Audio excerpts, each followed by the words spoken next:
preocupación nuestra es siempre de que ustedes puedan sentar las bases a partir del tercer año de una formación que es la última fase de la formación preclínica con ingreso ya a la actividad clínica, porque el cuarto año, el quinto año del internado son de formación en competencias clínicas. Pero sin embargo, en tercer año, que es donde está ubicada la asignatura, ya tenemos el desafío con semiología de la aproximación diagnóstica, con fisiopatología, de comprender todos los procesos que explican el comportamiento o la signosintomatología de las enfermedades.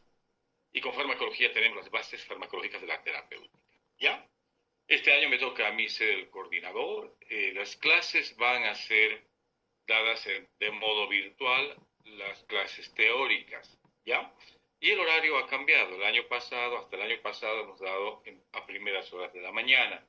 Sin embargo, por la dificultad que ustedes tienen de llegar a sus centros donde hacen prácticas, en la mañana hemos decidido cambiar el horario de la teórica a un horario nocturno, de tal manera que ustedes puedan ingresar sin conflicto, sin tener que interrumpir su clase y volar al hospital si tienen práctica, y puedan, disponer de mayor flexibilidad en tiempo, ¿ya? Por eso que las clases van a ser dictadas los horarios de 20 a 21:30, martes y jueves, y el día miércoles de 20:15 a 21 horas, ¿ya?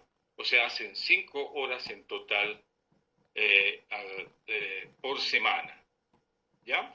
Ahora, algún otro docente quizás pueda cambiar los horarios por el tema de quizás trabajo hospitalario, él les va a hacer saber oportunamente, ¿ya? Pero en general, la mayor parte de los docentes vamos a dar las clases teóricas en este horario, ¿ya?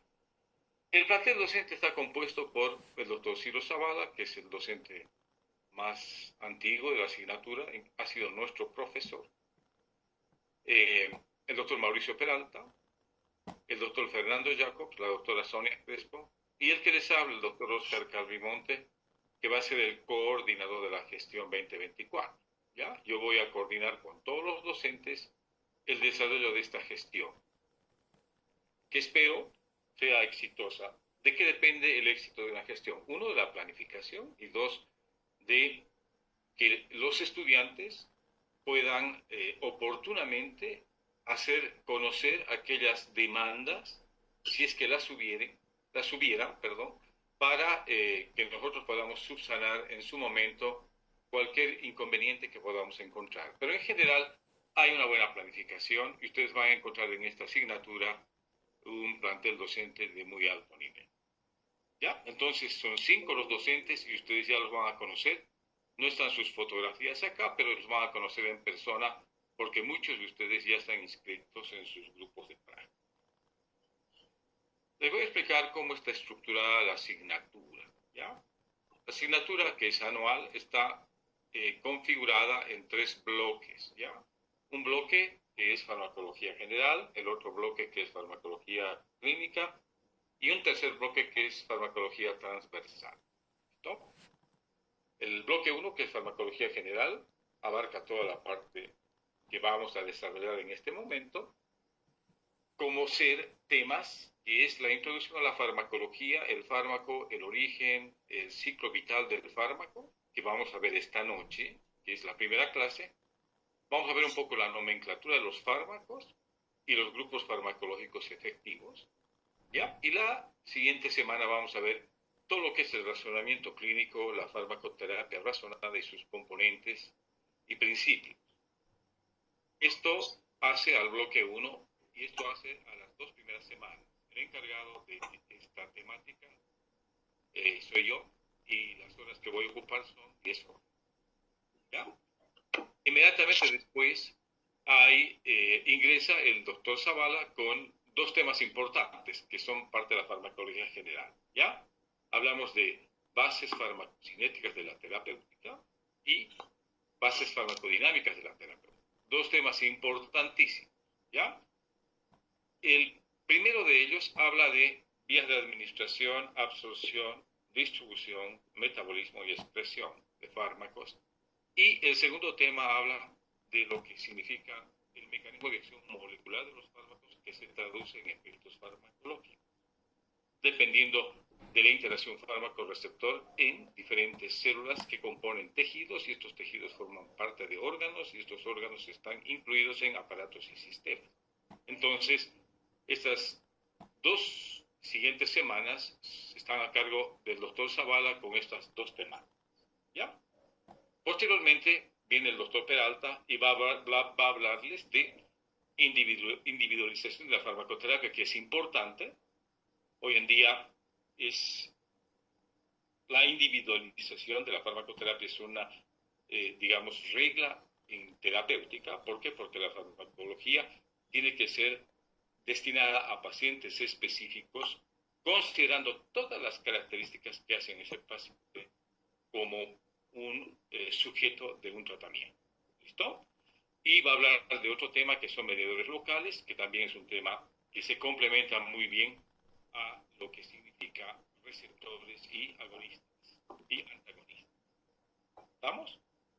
Luego, la cuarta semana, si ustedes quieren, entramos ya a la farmacología autonómica. Y hay dos temas importantes. El primero es la introducción al sistema nervioso autónomo. Ustedes ya saben por fisiología qué es el sistema nervioso autónomo. Se divide en parasimpático y en simpático. El sistema parasimpático tiene es cráneo sacral, y el simpático es toracolumbar. Ustedes ya saben eso. Y van a ver en la primera semana la introducción a la farmacología autonómica, donde vamos a identificar receptores tanto del simpático como del parasimpático y la clasificación de agonistas y antagonistas. Y van a ver después el primer capítulo de fármacos agonistas y antagonistas del parasimpático. ¿Ya? Esto va a estar a cargo de la doctora Crespo en la cuarta semana. Y finalmente viene una quinta semana donde ya vemos el sistema nervioso simpático, ¿ya? Donde ya existen fármacos con bastantes aplicaciones clínicas, como en el anterior tema del parasimpático. Entonces, este sería el bloque 1 de la farmacología general. Si ustedes se fijan, son 50 horas académicas, y en realidad es el contenido temático del primer examen parcial. Luego viene un bloque llamado bloque 2 de farmacología clínica, ¿ya? Este bloque también tiene responsables y está organizado también en 5 semanas, donde ya empezamos a hablar de farmacología del aparato cardiovascular, como hipertensión arterial y de la angina de pecho. También hablamos de la farmacoterapia de la insuficiencia cardíaca. ¿Estamos? Luego ingresamos al tema de sangre, con anemias, dislipidemias y trastornos de coagulación. Luego ingresamos a la farmacología del aparato respiratorio, donde vemos asma y EPOC. Y también vemos la farmacología de gastrointestinal, que está centrada en farmacoterapia de la úlcera péptica y farmacoterapia de los trastornos motores del tubo digestivo. ¿Ya? Y finalmente entramos a la farmacología endocrina, que comprende diabetes tipo 1, tipo 2, hiperhipotiroidismo y trastorno suprarrenal. Este es el bloque 2 de la farmacología clínica, y también tiene sus responsables, ¿ya?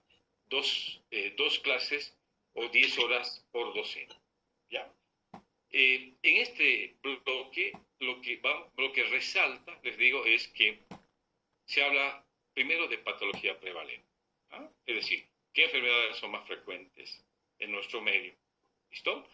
Y se hace sobre todo énfasis en la fisiopatología, ¿listo? Que es la clase a la que han asistido ustedes hace un momento, donde se subraya, ¿no ve? La racionalidad de cualquier intervención. ¿No? Además, aquí se habla de bases y principios de una terapéutica que siempre es individualizada. Les digo, se acabaron los medicamentos o las recomendaciones para grupos.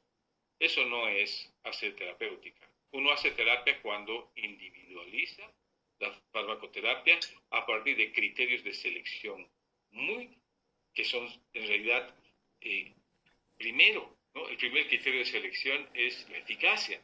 El segundo criterio de selección es la seguridad.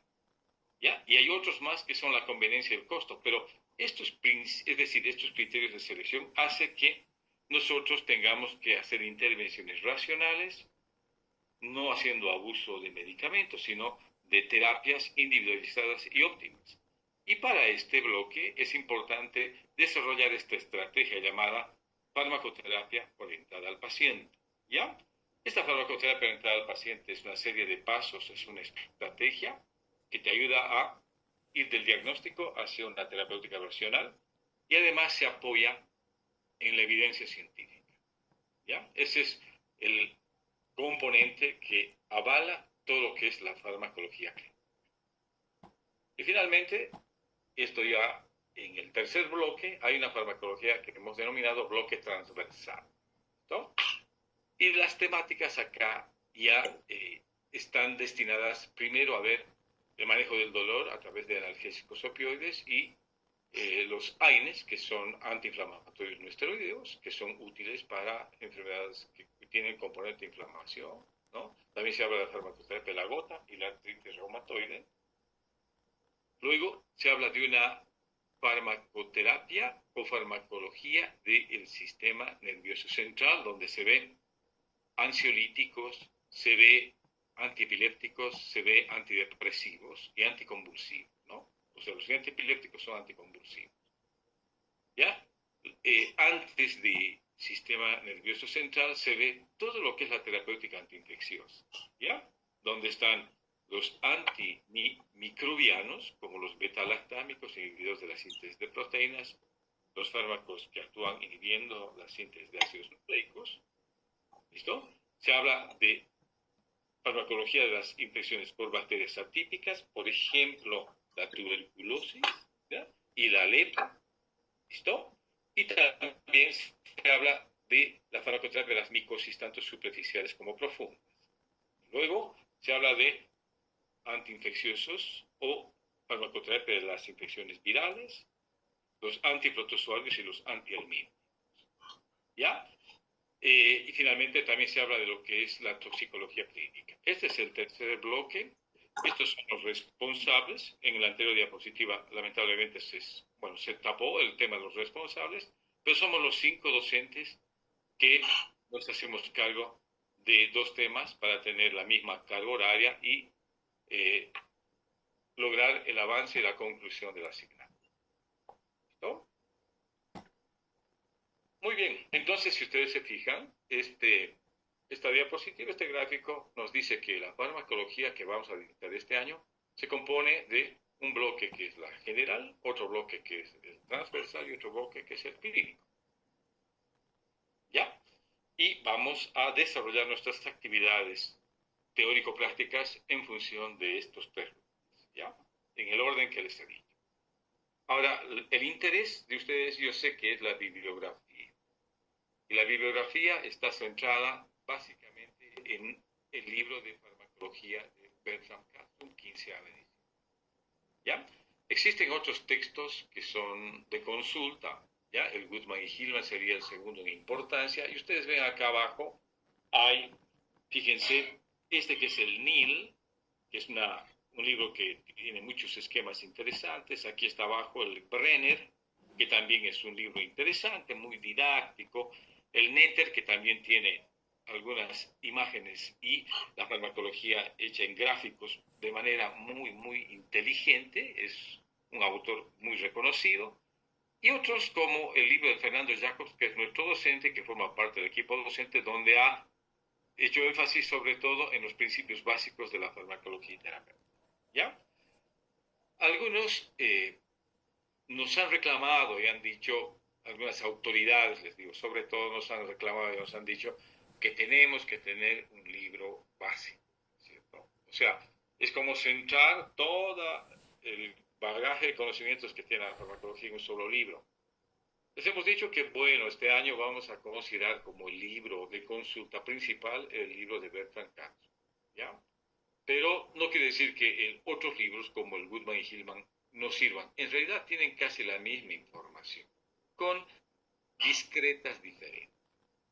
¿Listo? Pero en general, el libro de consulta que utilizan la mayoría de los docentes es el libro de Bertrand Katzum, pero 15ª edición, ¿ya? No la 14ª, no la 13ª, ni anteriores, no sirve.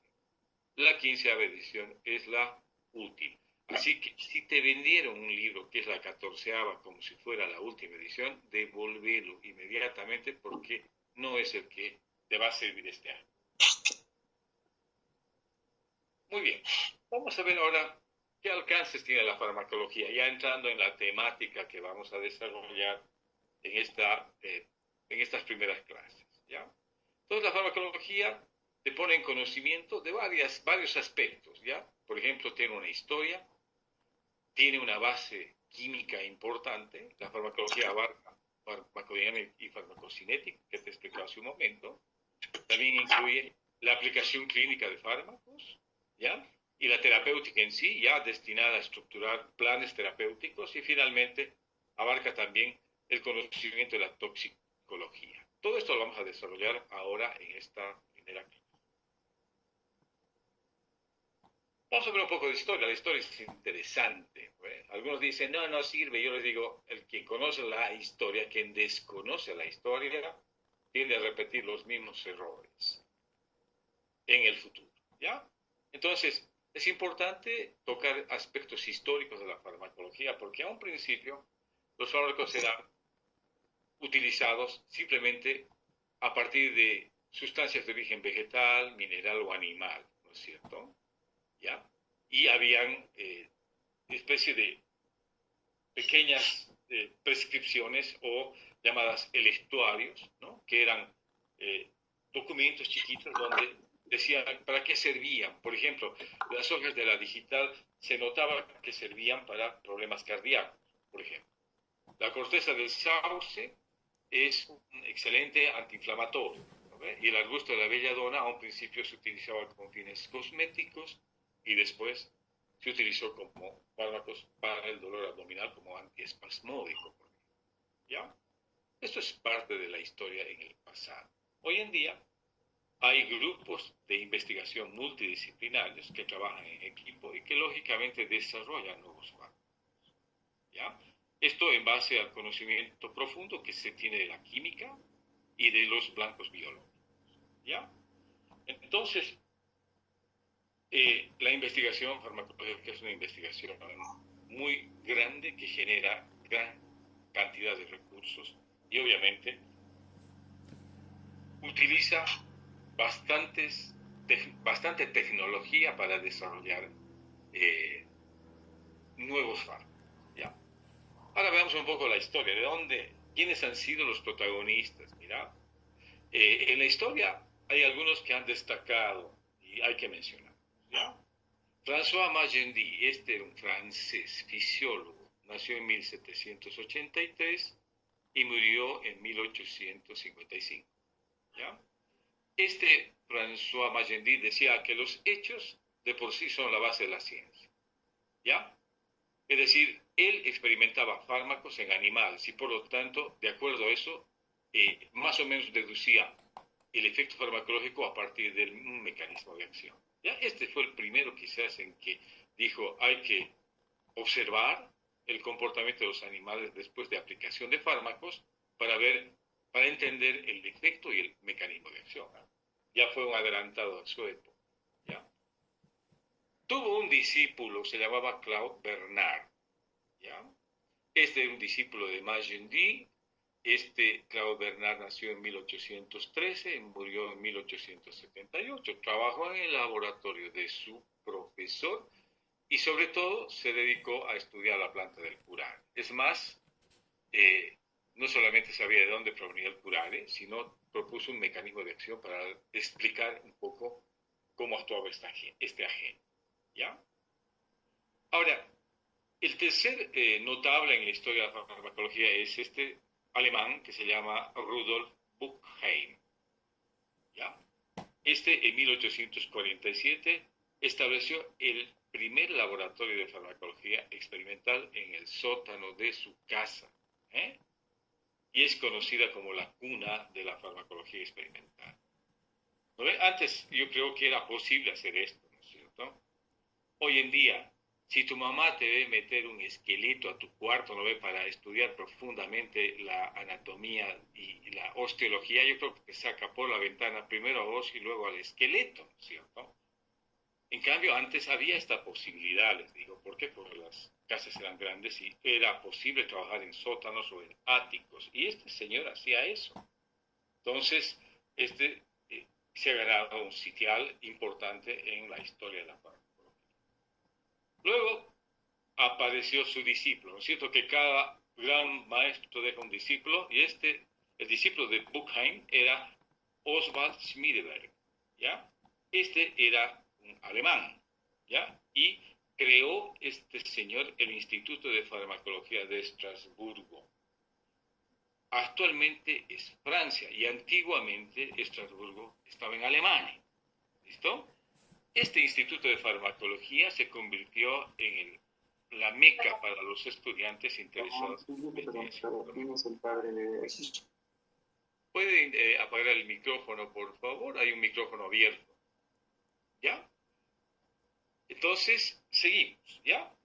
Sigue la historia, no ha parado ahí. Hay un señor que se llama Langley, ¿ya? Este es un señor, un investigador muy importante.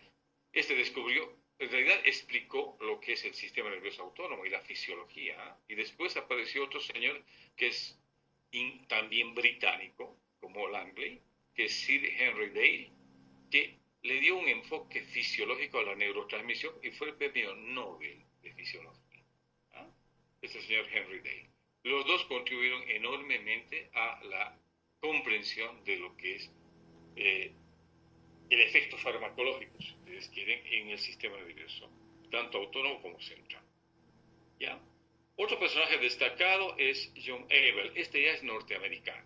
Los anteriores eran ingleses. Este es norteamericano. Este señor, John Abel, estableció la primera cátedra de farmacología, donde en el Johns Hopkins Hospital, ¿ya? Y obviamente es conocido como el padre de la farmacología. ¿Por qué? Porque por primera vez se estableció la primera cátedra y se enseñó a los estudiantes de medicina esta disciplina. Ya es conocido como el padre de la farmacología.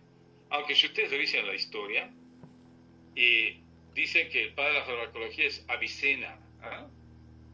Y no es norteamericano, sino Avicena es árabe, ¿ya? Un genio, tanto filósofo como médico, ¿ya? Y él también hizo grandes estudios. Entonces, para el mundo oriental, quizás el padre de la farmacología es Avicena, y para el mundo occidental es John Abel, ¿ya?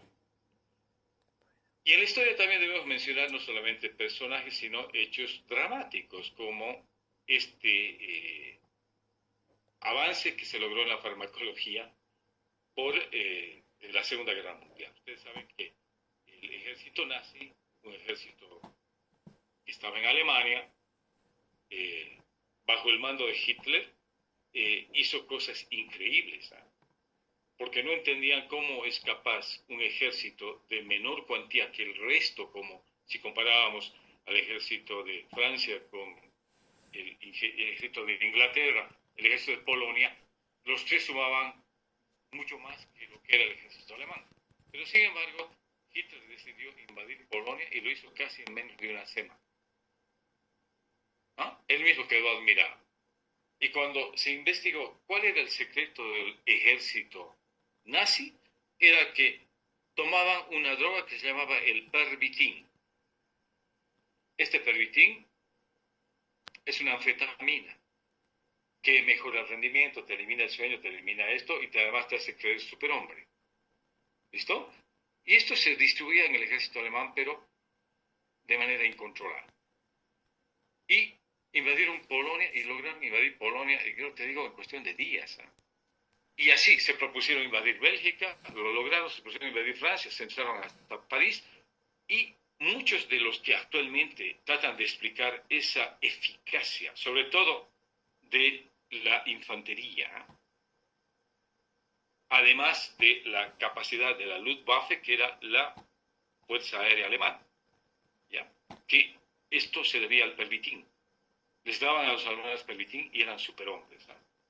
Entonces, para contrarrestar, los aliados, que eran Francia, Estados Unidos, Inglaterra, Bélgica, etcétera, entonces distribuían a sus soldados otra droga que se llama el Benzedrine, ¿listo? En los aliados. Esto era para contrarrestar esta estimulación que recibían a través de la droga pervitin los alemanes, ¿listo?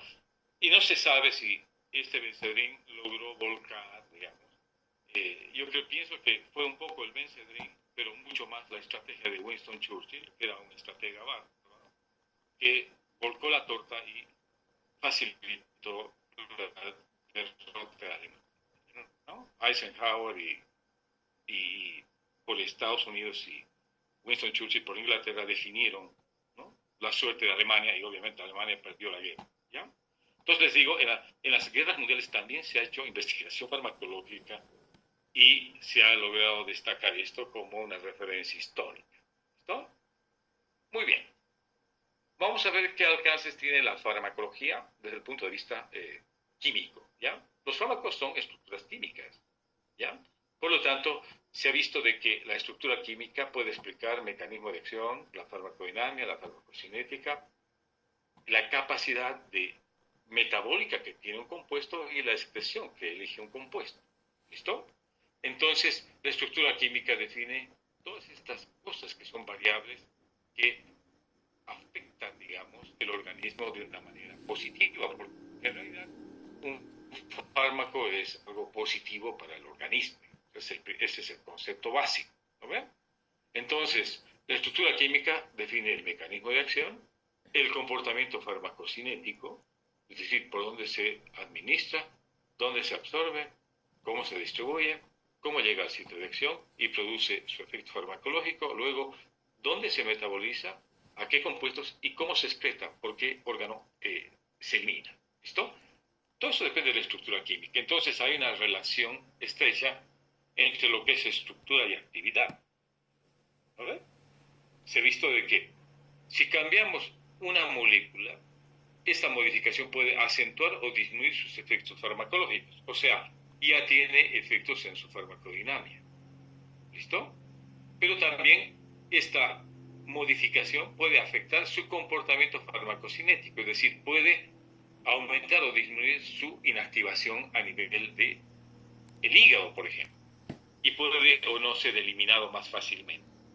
¿Estamos? Entonces, ese es un poco la relación estructura-actividad.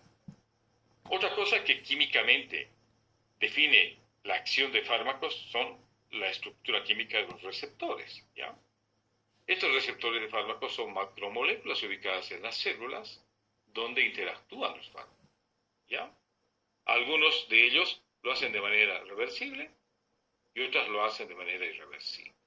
¿Listo? Entonces, los receptores de fármacos definen un poco el efecto del fármaco, sea este que actúe como agonista o sea que este actúe como antagonista. ¿Ya? Entonces, eso es en cuanto a la química. Vamos a ver qué significa la farmacodinámica. ¿Ya? Esto les voy a explicar con mucha más precisión y lujo de detalles el doctor Zavala. ¿Listo? Lo que les voy a dar ahora es una idea general de lo que significa farmacodinámica. ¿Ya? La farmacodinámica establece la relación entre concentración de un fármaco en el sitio de acción y el efecto biológico que éste produce. ¿Ya? Entonces, la mayor parte de fármacos tiene un sitio de acción, tiene un mecanismo de acción y tiene un efecto farmacológico. ¿Listo? Entonces, la farmacodinámica se refiere a todo esto. ¿Ya? La mayoría de los fármacos no tienen un solo sitio de acción. ¿Ah? Hay que tener en cuenta esto. La mayor parte de los fármacos tienen varios órganos o sitios de acción. ¿Listo? A veces en un aparato o sistema producen un efecto, pero en el sistema nervioso producen otro. ¿Listo? Entonces ahí se explican a veces efectos que vienen calificados o que son calificados como efectos colaterales o efectos secundarios. ¿Ya?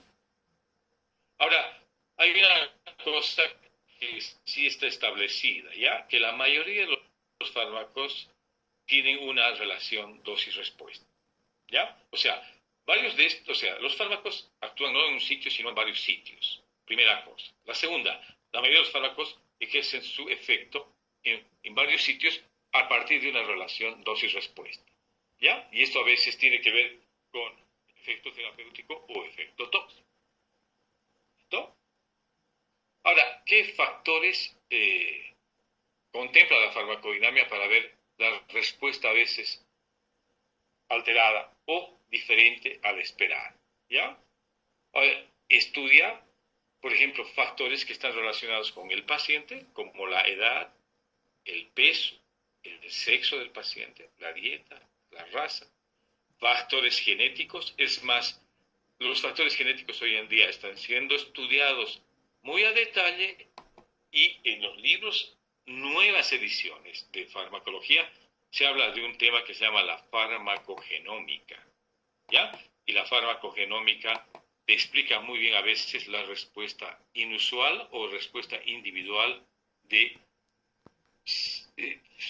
seres humanos con algún tipo de factores que definen esto, ¿ya? La respuesta inusual o alterada a fármacos, ¿ya? También esta farmacodinamia puede verse alterada a estados de enfermedad, a medicamentos que se dan simultáneamente para tratar una afección o a posibilidad de trauma en algunos, trauma grave y pacientes a veces muy complicados. Vamos a ver ahora el tema de la farmacocinética. La farmacología contempla también la farmacocinética y esto es importante, ¿ya? Ahora, fíjate, hemos dicho que la farmacodinamia es concentración, dosis, respuesta en el sitio de acción, interacción molecular, fármaco receptor, modificación del comportamiento de la célula, efecto farmacológico. ¿No ven? Pero para que esto suceda, el fármaco tiene que ser administrado, tiene que ser absorbido, tiene que ser distribuido, y una vez que ha logrado llegar al sitio de acción y ejercer su efecto, tiene que ser metabolizado y tiene que ser eliminado, ¿no es cierto? Y todo este proceso se llama farmacocinética, ¿ya? Que contempla varias etapas, ¿no ves? La vía de administración y la absorción, ¿ya? Entonces, un medicamento puede ser administrado por vía oral o por vía parenteral, ¿ya? Y por otras vías más que después vamos a ver con detalle, van a ver ustedes con detalle cuando vean el tema con el doctor Sabal, ¿ya? Pero un medicamento, independientemente de dónde es administrado, debe ser absorbido y lograr una concentración adecuada en el sitio de acción para tener un efecto farmacológico, ¿no ven? ¿Ya? Ahora, una vez que se absorbe el fármaco, ¿qué pasa? Llega a la sangre y tiene que distribuirse a través de los líquidos corporales hasta llegar al sitio de acción, ¿no ven? ¿De qué depende esto? De sus propiedades físicas y químicas. Se dice que una sustancia con bajo grado de ionización y liposolubilidad tiene gran capacidad de distribución, ¿ya? Y los medicamentos, obviamente, pueden distribuirse libremente cuando tienen estas propiedades, ¿no? De bajo grado de ionización y alta liposolubilidad. Y también otro factor que afecta a la distribución es la capacidad de este compuesto de unirse a proteínas plasmáticas, ¿ya? Mientras más unida una proteína está, menos capacidad de difusión tiene. Únicamente el fármaco libre de una unión a proteínas puede difundirse a otros compartimientos, ¿ya? Y ese concepto que aparece acá, farmacocinético, que es la biodisponibilidad, es importante, ¿ya? Ya lo van a ver también con detalle en el tema en cuestión. Pero les anticipo que la biodisponibilidad tiene que ver como la fracción de fármaco que es absorbido, ¿no? Y que alcanza la circulación sistémica después de su administración por cualquier vía. ¿Listo? Entonces, la biodisponibilidad es diferente en cada fármaco. Inclusive, algunos compuestos, por ejemplo, que se administran, pónganse como tabletas sólidas, o algunos que son compuestos como cápsulas de centro líquido, pueden tener diferente biodisponibilidad, ¿ya? Muy bien, la farmacocinética también implica dónde se metaboliza, se inactiva el fármaco para ser excretado después, ¿no ven? Entonces, hemos dicho, el principal órgano metabólico es el hígado, ¿Listo? Y acá suceden una serie de reacciones farmacocinéticas, como lo que se llama la biotransformación, para lograr la inactivación de fármacos y la eliminación de los mismos. ¿Ya? En general, el metabolismo biotransforma el fármaco y en general esta biotransformación inactiva y elimina, aunque en algunos casos puede la biotransformación activar fármacos y ocasionar todavía metabolitos, generación de metabolitos que todavía tienen actividad farmacológica. ¿Ya? Y finalmente, la farmacocinética contempla también la excreción de ¿ya? O de fármacos. El riñón es el órgano más importante de excreción, aunque también forman parte de este equipo, pero de manera secundaria, el hígado, el pulmón y la piel. ¿Ya? También se puede excretar a partir de las heces y otras vías de menor cuantía. ¿Ya? Entonces, ¿qué define la excreción? Uno, la tasa de biotransformación o la biotransformación previa, por un lado, y el grado de ionización y las propiedades físico-químicas del compuesto inactivado. ¿Ya? Ahora, los aspectos farmacocinéticos, es decir, la farmacocinética también puede verse afectada por una serie de factores, igual que la farmacodinamia, como hemos señalado hace un momento. ¿Ya? Entonces, estos factores pueden ser inherentes al huésped, ¿ya?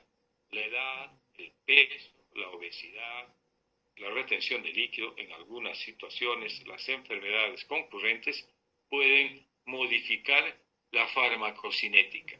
¿Listo? Estos son factores inherentes al huésped.